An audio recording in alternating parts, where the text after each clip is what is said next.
틱톡 인수를 둘러싼 상황이 갈수록 복잡해지고 있습니다. 그러나 한편으로는 조만간 결론에 도달할 수 있다는 전망도 있습니다. 마이크로소프트의 틱톡 인수로 촉발된 여러 모습들을 베런스의 기사를 중심으로 알아보았습니다.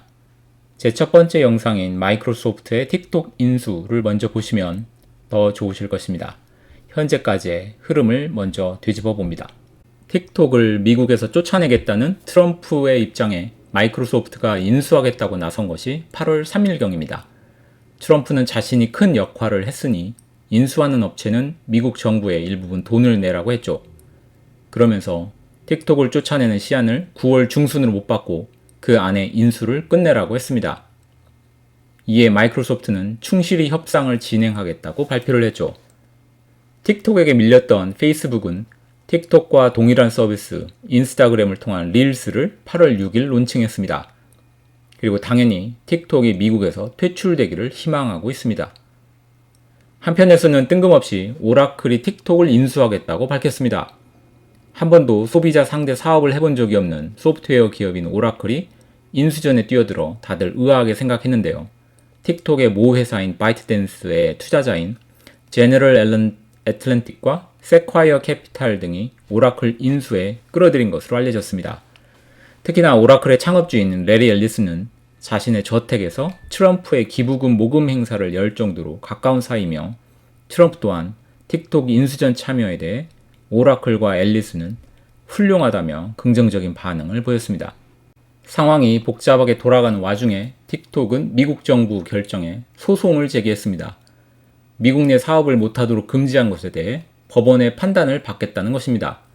미국 정부를 상대로 소송을 제기한 이후 예상되는 시나리오를 차례로 살펴봅니다.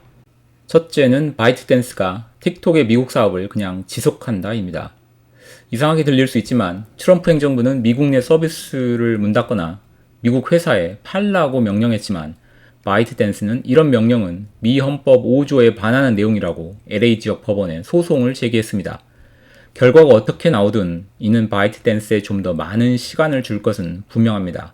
인수자와의 협상 시간에도 쫓기지 않고 협상을 할 수 있고 11월의 대통령 선거 후 바이든이 이기게 된다면 다른 기회를 가질 수도 있습니다. 두 번째는 마이크로소프트가 인수하는 경우입니다. 바이트댄스는 마이크로소프트와 틱톡 거래에 대한 의향서를 이미 교환하고 인수를 위한 구체적인 협의를 진행 중인 상태였습니다. 보유 현금 규모 면에서도 또는 소비재 사업을 추진한 경험 면에서도 틱톡 인수 기업으로는 선두에 있습니다. 바이트댄스 창업자 또한 틱톡 인수업체로 마이크로소프트를 선호하고 있습니다. 세 번째는 오라클이 인수하는 경우입니다. 투자회사인 제너럴 애틀랜틱과 세콰이어 캐피탈 등이 바이트댄스의 이사회에도 참여를 하고 있지만 마이크로소프트와 틱톡 거래에 주도적으로 참여하지는 못하고 있는 걸로 알려져 있습니다. 이에 자신들이 오라클을 끌어들여 거래를 성사시키려 하는 것이죠. 미국에서 퇴출하거나 미국 회사에 팔라고 협박했던 트럼프의 후원 모금을 진행한 게 오라클의 레리 앨리슨이었습니다. 이러한 정치적인 커넥션과 틱톡의 주요 투자 회사의 조인으로 오라클의 틱톡 인수가 전혀 불가능한 그림은 아닙니다. 네 번째는 또 다른 인수자의 등장입니다. 트위터도 틱톡 인수에 관심이 있다는 보도가 나왔었죠. 하지만 트위터가 관심을 가질 수는 있겠지만 사이즈 면으로 보았을 때 트위터가 틱톡을 인수하기는 쉽지 않아 보입니다. 특히나 트럼프와 각을 세우고 있는 트위터의 입장에서 보면 더욱더 쉽지 않아 보이네요. 금일 CNBC에서는 월마트가 마이크로소프트와 팀을 이루어 틱톡 인수에 참여한다는 뉴스가 나왔습니다. 법원에 미 정부에 소송을 제기하긴 했지만 매각을 위한 협상을 진행 중인 바이트댄스는 20 빌리언에서 30 빌리언 달러 정도의 금액으로 조만간 매각 발표를 할 수도 있다는 전망입니다. 월마트는 월마트 플러스라는 멤버십 프로그램을 론칭할 계획을 가지고 있는데요. 월마트 프라임과 비슷한 개념의 정액 모델입니다. 틱톡을 서비스로 통합시킬 수 있다면 이커머스와 광고 모델을 결합시키고 동시에 사용자와 틱톡 크리에이터에게는 또 다른 수익을 주는 모델을 개발할 수 있다고 보고 있습니다. 월마트 관계자는 이번 틱톡 인수에 대한 마이크로소프트와의 협력은 월마트에 아주 중요하고 새로운 기회를 제공해 줄 것이라고 믿고 있다고 밝혔습니다. 또한 이번 협력이 미국 정부의 여러 제약들을 벗어나서 미국 내 틱톡 유저에게 더 나은 만족을 줄 수 있는 방안이라고 강조했습니다. 이 딜이 성사될 경우 월마트와 마이크로소프트는 상품 판매 영역과 광고 소셜 미디어 영역에서 1억 명의 사용자에게 즉각적인 영업을 개시할 수 있을 것으로 보고 있습니다. 현재 틱톡은 미국에서 1억 명의 액티브 유저를 보유하고 있는데 이는 2018년 이후 800% 이상 상승한 수치입니다. 월마트와 마이크로소프트의 협력은 이미 2년 전 이루어진 적이 있습니다.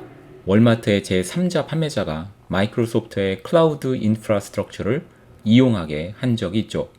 미국 내 서비스 종료 압박으로 매각 강요를 받고 있는 가운데 미 정부를 상대로 소송까지 낸 틱톡은 디즈니에서 영입한 케빈 메이어가 CEO 자리에서 내려온다는 소식도 있습니다. 정치적인 압박과 매각에 너무 많은 스트레스를 받은 것 같은데요. 마이크로소프트와의 매각 협상에서 주도적인 역할을 못하고 소외되는 것 같습니다. 인수 후에 CEO 자리를 유지하는 것도 불투명해서 그런 것 같은데요. 틱톡의 세일즈가 48시간 안에 나온다는 루머, 그리고 월마트가 마이크로소프트와 인수 협력과 함께 사업 방향까지도 제시한 점, 그리고 현 CEO의 사임설까지 나오는 것을 종합해보면 어느 정도 인수에 대한 결론이 나지 않았나 개인적으로 생각해봅니다. 진짜 발표만 남은 것 같네요. 더욱 조사하고 또 새로운 소식 전하겠습니다. 감사합니다.